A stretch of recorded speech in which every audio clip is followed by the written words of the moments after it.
Las sorpresas siempre son las mejores historias del fútbol, no porque sean las más previsibles, sino justamente por lo contrario, porque rompen todo lo que el guión parecía dictar. Mientras el mundo se prepara para ver ganar a los de siempre, cada tanto aparece una selección que no estaba en la conversación, y aún así termina cambiándolo todo. Equipos que llegan en silencio, eliminan gigantes y convierten un mundial en algo imposible de olvidar. Estas son algunas de las mayores sorpresas que dejó la historia de la Copa del Mundo. El Mundial de Estados Unidos 1994 estaba pensado para las potencias. Brasil buscaba volver a ser campeón después de 24 años, Italia tenía a Roberto Baggio en estado de gracia, Alemania defendía el título y en medio de todos esos gigantes apareció una selección que jamás había ganado un partido mundialista. Bulgaria. Ni siquiera ellos esperaban hacer historia, como reconocería años después Hristo Stoichkov. Fuimos al mundial con un solo objetivo: ganar un partido. Pero aquella generación había llegado en el momento perfecto. Stoichkov venía de conquistar Europa con el Barcelona, Balakov atravesaba el mejor momento de su carrera y Kostadinov se había convertido en uno de los delanteros más peligrosos del continente. Bulgaria tenía talento, personalidad y una garra digna de un equipo de temer. Sin embargo, la hazaña comenzó antes, en las clasificatorias para el Mundial, cuando en una gesta histórica dejaron afuera a Francia, en un partido para el recuerdo. La Francia, dirigida por Gerard Houllier, estaba segunda en el grupo 6, comandado por Suecia, pero muy de cerca, en la tercera posición, seguía Bulgaria. La definición del grupo se daría entre estas dos selecciones en el Parque de los Príncipes. Los galos solo necesitaban un empate para clasificar y lo estaban consiguiendo. El partido se encontraba 1-1 a los 90 minutos y los locales tenían una falta a su favor cerca del arco búlgaro, que desemboca en la contra de los leones. Penev tomó la pelota e impulsó el ataque que concluyó en el doblete de Milko Kostadinov, quien controló un pase alto con ayuda de la punta del botín de un defensor francés y disparó a quemarropa. Francia quedaba eliminada en París y Bulgaria acababa de meterse en el Mundial por la ventana. No obstante, el inicio en Estados Unidos estuvo lejos de ser ideal. En su debut, Bulgaria fue goleada 3-0 por Nigeria y volvió a dejar la sensación de ser una selección destinada a quedarse en primera ronda. Pero aquel equipo reaccionó rápido, goleó a Grecia y consiguió por fin la primera victoria mundialista de su historia. Días después llegaría otro golpe inesperado, el triunfo por 2-0 frente a la Argentina del Coco Basile en Dallas, en un partido marcado por el clima extraño que rodeaba al albiceleste tras la expulsión de Diego Armando Maradona del torneo. De repente, aquella selección que nunca había ganado un partido en los mundiales estaba en octavos de final. En dicha instancia les tocó México. El partido fue duro y muy físico, exactamente el tipo de encuentro en el que Bulgaria se sentía cómodo. Tras empatar 1-1, la clasificación se definió en los penales y los búlgaros avanzaron por primera vez a unos cuartos de final. Pero lo más grande todavía estaba por venir. En la siguiente ronda esperaba Alemania, la campeona del mundo. El equipo de Berti Vogts parecía tener el partido controlado cuando Mateus puso el 1-0 de penal. Sin embargo, en apenas 3 minutos, Bulgaria cambió su historia para siempre. Primero Stoichkov empató con un tiro libre preciso al palo del arquero y poco después Jordan Ledkov apareció de cabeza para marcar el 2-1 definitivo. Bulgaria acababa de eliminar a la campeona del mundo. Tras el partido, Stoichkov dejó una frase que se volvió histórica: "Hoy Dios es búlgaro". Y no era para menos. Una selección que había llegado al Mundial soñando con ganar un solo partido estaba entre las 4 mejores del planeta. El recorrido terminaría en semifinales frente a Italia. El momento de Stoichkov era tan grande que antes del partido el técnico de la Azzurri, Sacchi, llegó a decir que Italia tenía que frenarlo aunque fuera con una pistola. Finalmente, Roberto Baggio marcó un doblete y aunque Stoichkov volvió a convertir de penal, Bulgaria cayó por 2-1. Con ese partido, Hristo alcanzó los 6 goles en el torneo terminando como uno de los máximos goleadores del mundial. Pese a la derrota, el impacto de aquella generación ya era imposible de borrar. Terminaron el mundial en cuarto puesto.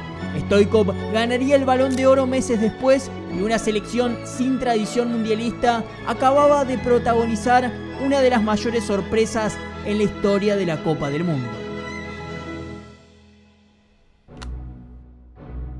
En 2002, Turquía llegaba con un sueño. Luego de meterse a un mundial después de casi medio siglo, los otomanos buscarían mejorar lo hecho la última vez, pero lo que nadie esperaba es que en su segunda participación logren el podio.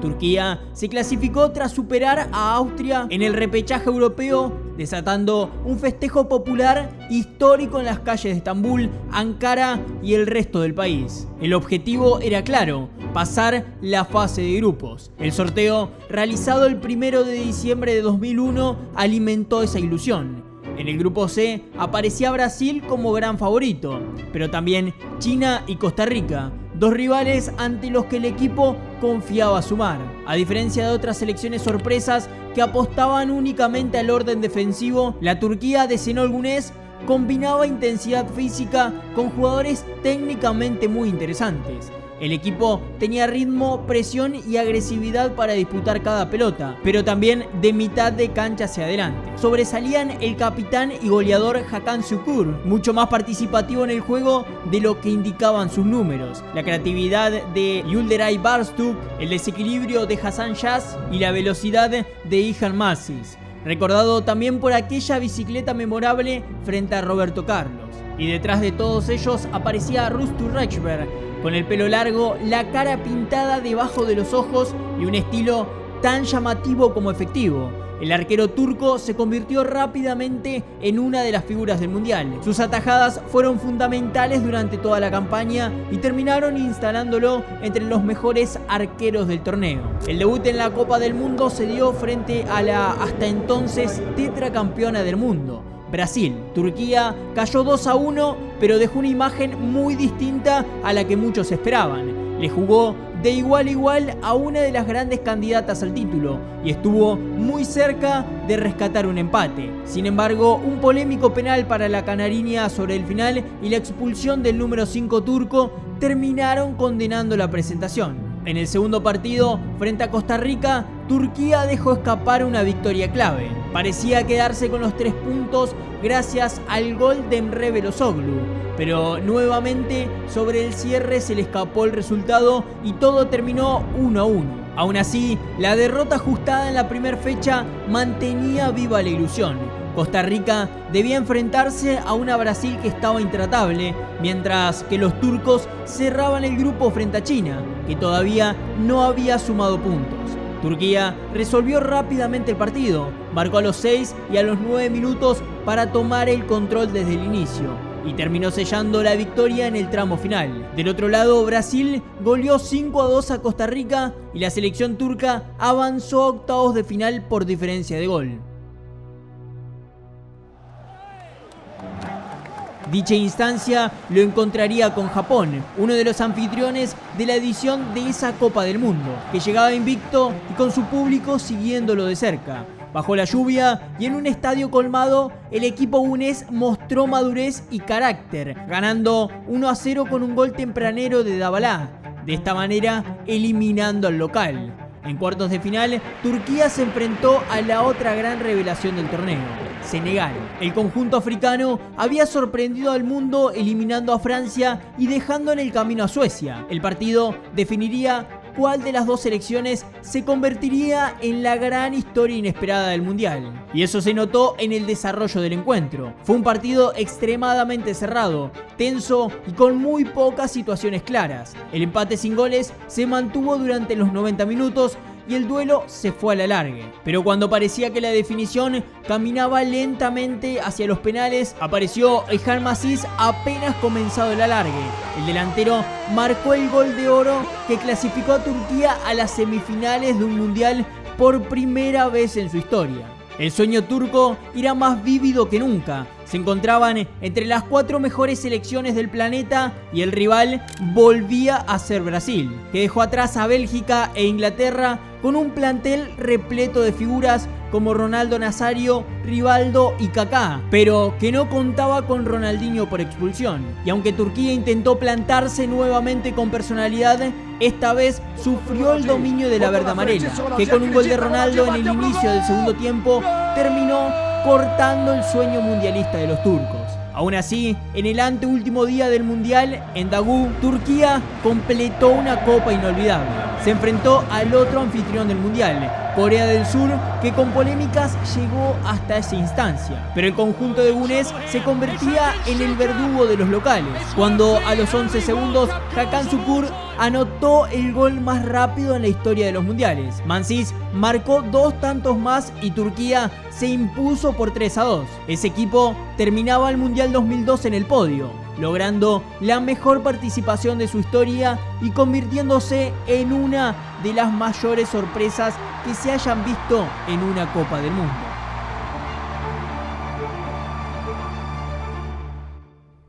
Brasil volvió a organizar una Copa del Mundo después de 64 años y el clima alrededor del torneo era gigantesco. El país, que había convertido al fútbol en parte de su identidad, soñaba con recuperar la gloria en casa, mientras Europa llegaba con varias potencias atravesando uno de los mejores momentos de su historia. Pero en medio de todos esos candidatos hubo una selección que apareció desde el silencio y terminó adueñándose de una de las historias más increíbles del Mundial: Costa Rica. El equipo dirigido por Jorge Luis Pinto había conseguido la clasificación apostando por un fútbol intenso, ordenado y físicamente muy fuerte. No tenía grandes estrellas internacionales, pero sí un grupo extremadamente competitivo, liderado por futbolistas como Keylor Navas, Brian Ruiz y Joel Campbell. Sin embargo, el sorteo parecía haber acabado con cualquier ilusión antes de comenzar. Costa Rica cayó en el grupo D, junto a 3 campeones del mundo: Uruguay, Italia, tetracampeona, e Inglaterra, campeona en 1966. Apenas se conoció el grupo, los medios hablaban prácticamente de una nula posibilidad de avanzar de grupo y se vaticinaba que sacarían 0 puntos de 9. El debut llegó el 14 de junio en el Estadio Castelao de Fortaleza frente a Uruguay, y durante gran parte del primer tiempo el partido parecía seguir la lógica esperada. Un penal convertido por Edinson Cavani puso en ventaja a los sudamericanos y los ticos se fueron al descanso abajo en el marcador, pero en el segundo tiempo todo cambió.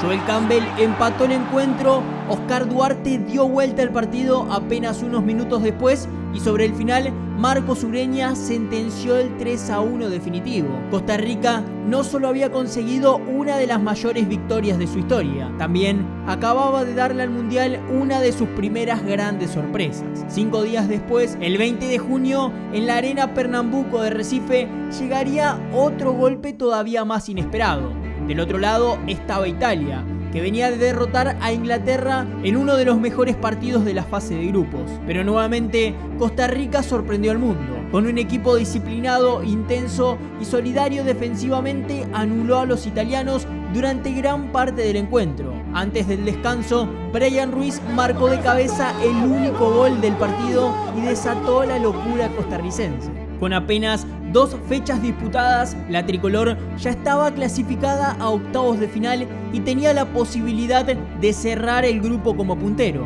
El 24 de junio, en el Estadio Mineirao de Belo Horizonte, el empate sin goles frente a Inglaterra terminó de confirmar algo que parecía imposible unas semanas antes. Costa Rica había terminado primera e invicta en el grupo más difícil del torneo, y gran parte de aquella campaña tenía explicación en el nivel extraordinario de Keylor Navas. El arquero costarricense se convirtió en una de las grandes figuras del Mundial gracias a sus reflejos y seguridad bajo los 3 palos. Partido tras partido sostenía a un equipo que cada vez creía más en sí mismo.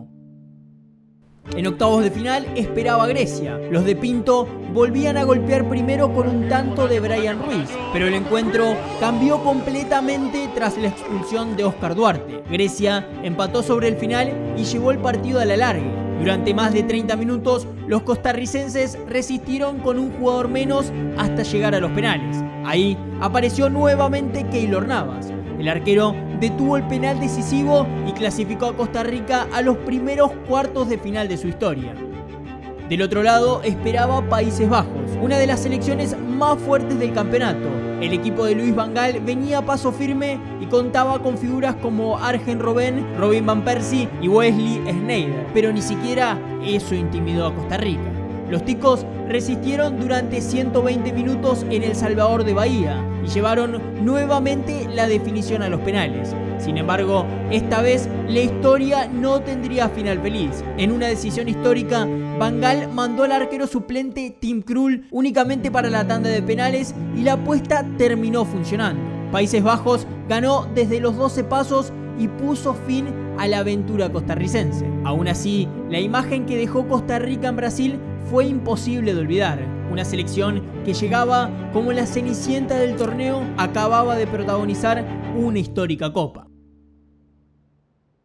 Con una generación dorada, Croacia llegaba a Rusia 2018 tras superar a Grecia por un global de 4-1 en el repechaje europeo. Entre sus filas aparecía un mediocampo digno de temer: Luka Modric, Ivan Rakitic, Marcelo Brozovic, Ivan Perisic y Ante Rebic. Talento, experiencia y carácter en un país de apenas 4 millones de habitantes que volvía a ilusionarse con repetir o incluso superar aquella histórica campaña de Francia 98. El equipo dirigido por Zlatko Dalic aterrizó en Rusia con perfil bajo, lejos del grupo de candidatos. Sin embargo, desde el comienzo dejó claro que estaba preparado para competir contra cualquiera. Su debut fue el 16 de junio en Kaliningrado frente a Nigeria. Croacia ganó 2-0 mostrando autoridad y una mitad de la cancha que dominaba los partidos a través de la posición y el ritmo. Pero el verdadero golpe llegaría días más tarde. El 21 de junio, los croatas enfrentaron a Argentina. La albiceleste llegaba obligada a ganar tras el empate frente a Islandia y el partido parecía como una prueba de fuego para ambos. Sin embargo, terminó siendo una exhibición croata. Tras un error de Willy Caballero que derivó en el primer gol de Rebic, el partido se rompió por completo. Modric manejó los tiempos del encuentro con una actuación brillante y marcó un gol espectacular desde afuera del área. Sobre el final, Rakitic selló el 3-0 definitivo. Croacia acababa de firmar una de las actuaciones más impresionantes de toda la fase de grupos. Con la clasificación asegurada, cerró el grupo derrotando 2-1 a Islandia y terminó la primera ronda con puntaje ideal. En octavos de final esperaba a Dinamarca. El partido arrancó de manera frenética con 2 goles en apenas 4 minutos, aunque después se volvió cada vez más cerrado y tenso. Croacia tuvo la oportunidad de ganarlo en el alargue, pero Modric falló un penal frente a Kasper Schmeichel. La serie terminó definiéndose desde los 12 pasos y allí Subasic atajó 3 penales y metió a Croacia en cuartos. Del otro lado esperaba la anfitriona Rusia, que venía de eliminar a España. Y nuevamente Croacia tuvo que sufrir hasta el final. El partido terminó 2-2 tras el alargue y volvió a definirse por penales. Otra vez Subasic fue decisivo y los croatas regresaban a semifinales del mundo después de 20 años. Sin embargo, el desgaste empezaba a sentirse. Croacia acumulaba 2 prórrogas consecutivas y ahora debía enfrentar a Inglaterra, que soñaba con volver a una final mundialista después de más de medio siglo. El partido comenzó cuesta arriba con un gol tempranero de Trippier, pero Croacia volvió a demostrar una resistencia impresionante. Perisic empató el encuentro en el segundo tiempo y en el alargue Mario Mandzukic aprovechó un descuido defensivo para marcar el 2-1 definitivo. Croacia estaba en la final del mundo por primera vez en su historia. El 15 de julio de 2018, en el estadio Luzhniki de Moscú, los croatas disputaron la final frente a Francia. Y aunque el desgaste físico terminó pasándole factura, el equipo nunca dejó de competir. Francia se impuso por 4-2 y levantó la Copa del Mundo, pero la imagen de Croacia ya había quedado grabada para siempre. Meses después, el mayor representante de esa selección, Luka Modric, ganó el Balón de Oro y rompió años de dominio entre Messi y Cristiano Ronaldo. Aquella generación llevó a un país diminuto a la cima del fútbol mundial. Marruecos llegaba al Mundial de Qatar 2022 atravesando uno de los momentos más caóticos de su preparación. A menos de 3 meses del inicio del torneo, la federación decidió despedir al entrenador Vahid Halilhodzic tras una serie de conflictos internos con varios referentes del plantel. En su lugar asumió Walid Regragui, un técnico que apenas llevaba semanas en el cargo cuando comenzó la Copa del Mundo. Marruecos llegaba con una generación muy interesante, formada por futbolistas repartidos por las mejores ligas de Europa. El liderazgo defensivo de Achraf Hakimi, la creatividad de Ziyech, el despliegue de Rabat en el mediocampo y la seguridad del arquero Bono terminarían construyendo un equipo extremadamente incómodo para cualquiera. Pero el sorteo tampoco ayudaba demasiado. Marruecos cayó en un grupo junto a Croacia, subcampeona del mundo, Bélgica, tercera en Rusia 2018 y Canadá, una de las selecciones con más crecimiento de CONCACAF. El debut fue el 23 de noviembre frente a Croacia y dejó una imagen muy positiva. Marruecos empató 0-0 mostrando un equipo sólido y muy difícil de romper defensivamente, pero la verdadera sorpresa llegaría 4 días después. El 27 de noviembre, en el estadio Altumama, Marruecos derrotó 2-0 a Bélgica con goles de Sabiri y Abouklal. El resultado provocó un impacto enorme porque Bélgica llegaba como una de las selecciones más fuertes del ranking FIFA. La clasificación se terminó de confirmar el 1 de diciembre frente a Canadá. Marruecos ganó 2-1 y cerró el grupo como líder invicto, dejando atrás a Bélgica y clasificándose a octavos de final por primera vez desde México 1986. Pero el recorrido recién empezaba. En octavos esperaba España. El equipo de Luis Enrique monopolizó la posición durante gran parte del partido, aunque sin lograr romper el bloque defensivo marroquí. Marruecos resistió durante 120 minutos y llevó la serie a los penales. Ahí apareció la figura de Bono. El arquero atajó 2 remates en la tanda y terminó sellando una clasificación histórica. Marruecos eliminaba a España y se convertía en la primera selección árabe en alcanzar unos cuartos de final mundialistas. Pero todavía faltaba lo más grande. En cuartos de final enfrentó a Portugal, que venía de aplastar 6-1 a Suiza. Y nuevamente Marruecos volvió a sorprender al mundo. Antes del descanso, Youssef En-Nesyri marcó de cabeza el único gol del partido y posteriormente resistió hasta el final con una entrega física impresionante. El silbatazo final desató una escena histórica. Marruecos acababa de convertirse en la primera selección africana en jugar una semifinal de la Copa del Mundo. El sueño continuó ante Francia. A pesar de las bajas físicas y el desgaste acumulado, Marruecos volvió a competir con personalidad y por momentos puso en serios problemas a la campeona del mundo. Sin embargo, los franceses terminaron imponiéndose 2-0 y cortaron el recorrido marroquí. Aún así, la campaña ya era inolvidable. En el partido por tercer puesto, Marruecos cayó 2-1 frente a Croacia, pero el resultado quedó completamente en segundo plano. El equipo de Regragui había unido a gran parte del mundo árabe y africano detrás de una misma selección, rompiendo barreras históricas dentro del fútbol mundial. Con un equipo ordenado, competitivo y liderado por una defensa extraordinaria, Marruecos transformó Qatar 2022 en el mejor mundial de su historia y protagonizó el mejor mundial que una selección africana haya visto en una Copa del Mundo. Y aunque estas fueron algunas de las mayores sorpresas que dejaron los mundiales, hubo muchas otras selecciones que también protagonizaron campañas históricas y que perfectamente podrían tener su capítulo. Si este video llega a una buena cantidad de likes y hay alguna selección que se repita mucho en los comentarios, probablemente termine teniendo su propio video individual más adelante.